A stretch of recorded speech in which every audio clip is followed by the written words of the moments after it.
All right, Jesse on Fire, welcome back to the channel. What kind of video do you guys want? Do you, like, you guys vote right now.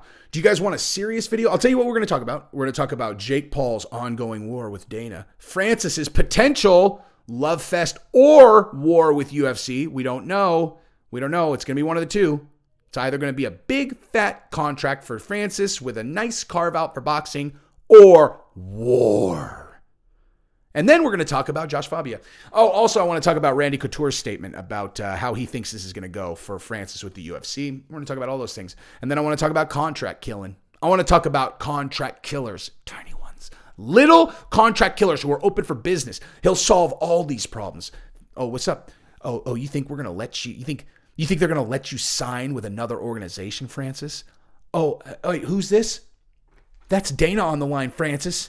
And he's telling me that if you don't sign, you're going to die.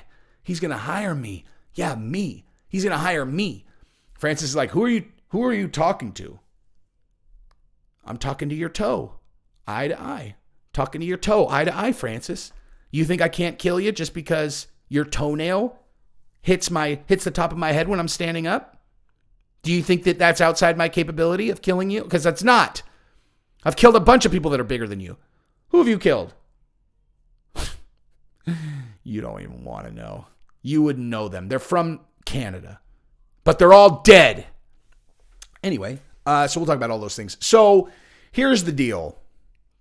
Randy Couture says that he thinks that Francis ultimately is going to have to face a strong legal dispute from the UFC if he doesn't re-sign with the UFC. Now, how do I feel about that? Not good. I got to be honest. I don't feel good about that, man. Like, it's one thing to play strategy. I'm talking about from the UFC perspective, right? Like, I don't have a problem with them playing hardball with his contract at all, because that's what you do in business, right? Like, you play hardball. But if a guy fights out his contract, right? Like, he meets the terms of your contract, like Francis did, his 8th fight, like we talked about. He fought his 8th fight with a torn MCL. He has fulfilled his end of the agreed upon contract. Like,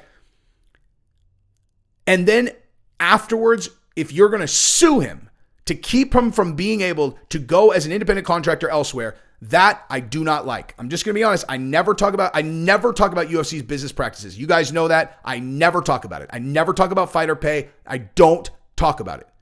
But this is different. This is dirty. Like, that's it. And they haven't done it yet. So I'm not like saying, I'm not critiquing something that they've done. I'm just pointing out that that's dirty. That's different, okay? It's the same reason why I say,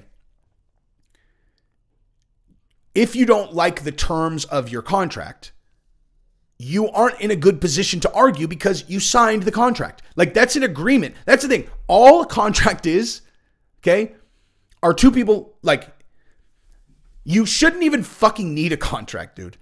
Like, I'm being like totally serious. Like, in my new business, we're dealing with something very similar to this. It's like contracts. It's exhausting.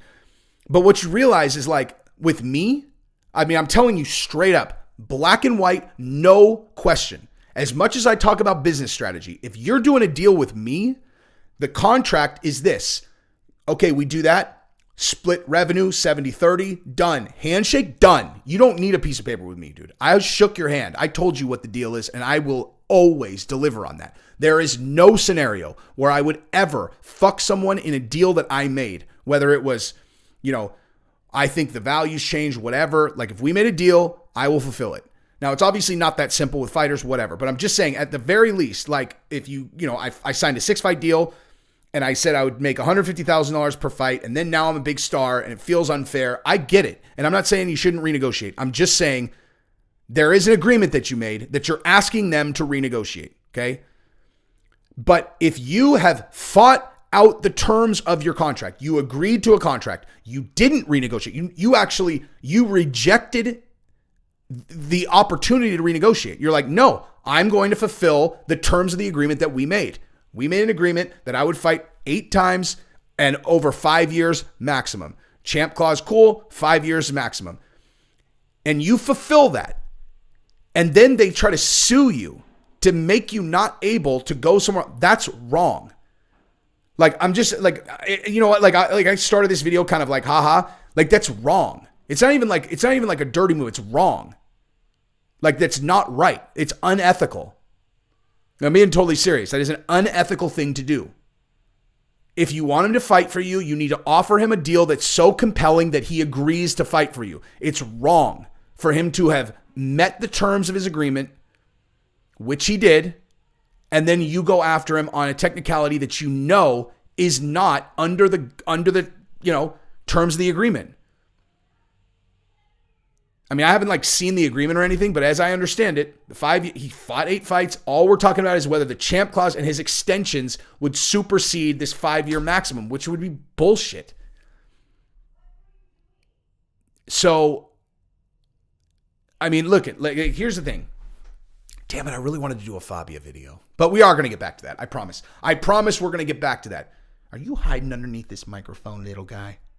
I don't want you cutting my Achilles again. That was not nice. I've barely been able to walk for a week. Anyway, so, like I said, it's just not right? Now, here's the thing. If you look at it from the UFC's perspective outright, just a completely one-sided perspective, right? If you're just like, let me just completely look at this one-sided, it is a simple vision. And it looks like this. No one would know who Francis Ngannou is if it wasn't for us, right? No one would have any idea who Francis is if it wasn't for the UFC. And we built that value. We spent the money to promote him. We put him in the position to succeed. He shouldn't be able to take the value that we built for him and then go use it against us in an opposing organization. That's the way that they look at it, right? That's the way that they look at it.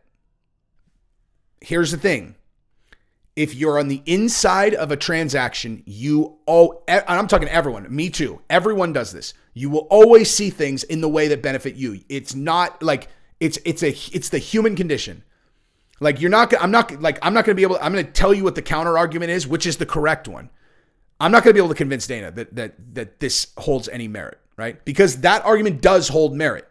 They're right. There is no Francis without them, okay?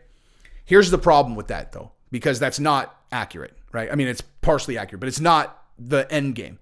The reality is, well, what happens if Francis doesn't win all of his fights? What do you mean? Well, you said that there's no Francis without you.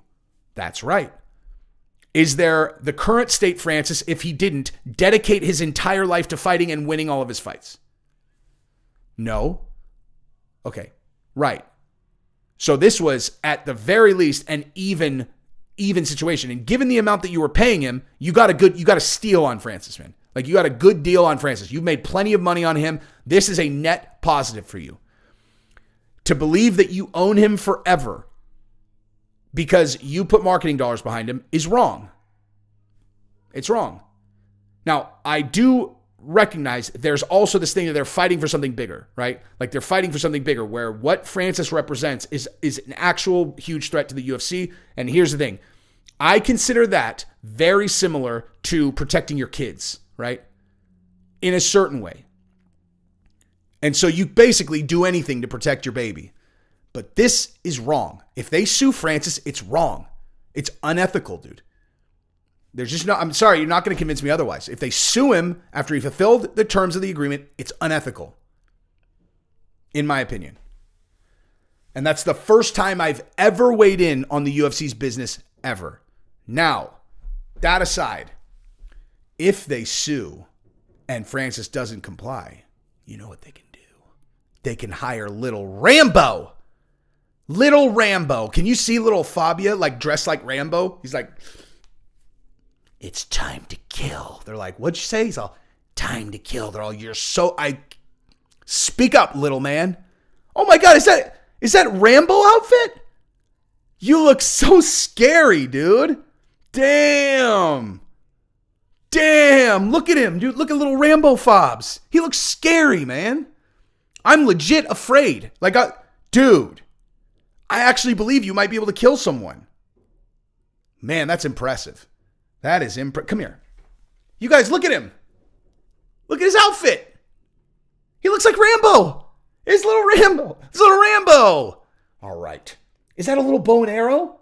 Ooh, the explosive tip arrows? Oh my God. You might even be able to kill someone with one of those. Here, show me how you shoot. Show me how you shoot, little guy. Ooh, bullseye. Bullseye, dude. Awesome job. Here, now you go get him. Go get him, little Rambo. Anyway, so here's the other thing. So Jake Paul been warring with the UFC, right? Been warring. He put out a diss track about Dana. Fighter pay, fighter pay, fighter pay. All fighter pay all day, right? Fighter pay all day. He's just trying to drill into that wound that he knows all the fighters have. Drill right into it. Speaking of that, so Figueiredo put out a statement today that he said he wants to renegotiate his contract in advance of fighting Moreno, and he thinks that he should be able to net $1 million. You know what? Without knowing what all his pay structure and what would net him $1 million, I actually shouldn't really comment on that, but that probably means about $2.3 million is what would net him $1 million, assuming he's paying American taxes, etc. But yeah, it's not that much money for a champion, I don't think, but what do I know? All of a sudden, people are talking. Like, all of a sudden, people are talking about what they make, dude. Like, where I feel like I have, like, brand new insight into what people actually make in the UFC. And I've been surprised in certain directions where Mark Hunt said that he made $950,000 for his last fight. Did you guys see that? That Mark Hunt made $950,000 for his last fight? And I'm like, hey, hold up. And you're mad?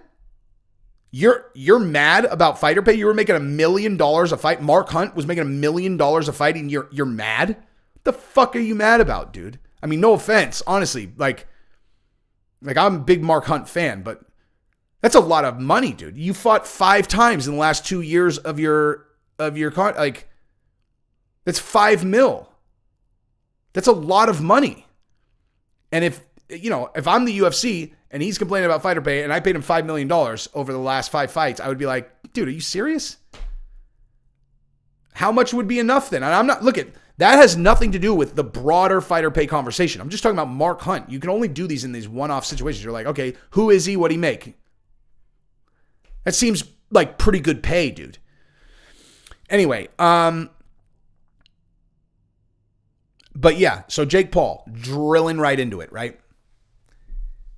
So I saw that video and I thought to myself, I was like, now Dana would still sign Jake Paul to fight specifically because he knows that, because he'll prioritize, success in the UFC over every other thing, right? Which I respect immensely. He'd also be daddying him then. If he signs Jake, doesn't even matter how much he pays him.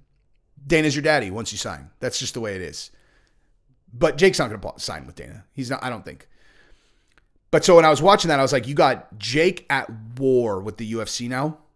You've got this Francis thing. And all of a sudden, my brain went, connect some dots for me, you guys. Ready? Go. Do it without me. You guys get there without me. Get there without me. Jake Paul, war with the UFC. Francis, not really sure yet, but potentially war with the UFC. Can you think of, just read my mind, dude. Be smart, okay? Because when it hit me, I went, holy shit. Can you think of any opponents that might be symbiotic to the two of them? Anybody with the same last name, right? Pretty sure Francis is set to fight Tyson Fury. Pretty sure that Jake is set to fight Tommy Fury. Pretty sure if you put those two on the same card and then you put them in MMA gloves, that'll do 5 million pay-per-view buys. So, I'm just saying, dude, I am open for business, okay? I've tried to make this pretty fucking clear to everyone, okay? I realize that's the best idea ever, okay? I realize that that's one of the best ideas of all time. All mine, dude. All mine. Trying to find a place in the MMA community where someone will give me money to do this like professionally all the time. UFC, Eagle, whoever it is. I'm looking for a spot. And yeah, I am going to throw that out there again because I realize doing Jake Paul versus Tommy Fury and Francis versus Tyson Fury on the same card in MMA gloves, boxing, is the best fucking idea of all time. I realize that. I am aware of that. But that's what I bring to the table, dude. That's what I bring to the table. So when that ever happened, okay, so let's say Tyson Fury saw this, let's see, Tommy Fury, whoever saw it, and they actually did it, don't fucking tell me I didn't think of it, okay? Don't fucking tell me I didn't think of it, because I did. Now, on the flip side of that, okay, if anybody's really upset about that event happening, there's only one way to stop it, and you're going to have to do the hard thing, and that is use Baby Rambo. Go get him. Who first? You know who first. Who? Well, actually, I don't really know who first. We got to kill about 3 people. Who do you want to get first? Who's the toughest? Francis. Do you think one of your exploding arrows could kill a 6'5", 280-pound brick killing machine? Any day of the week. I'll kill someone twice his size. My exploding arrows are basically nuclear bombs. Really? Yeah, really. I'm scared. I don't know about you guys. Go get him, little baby Rambo. Get him! Whew. He can fly, too. Anyway, I'm done now. Subscribe if you're still watching this. Bye.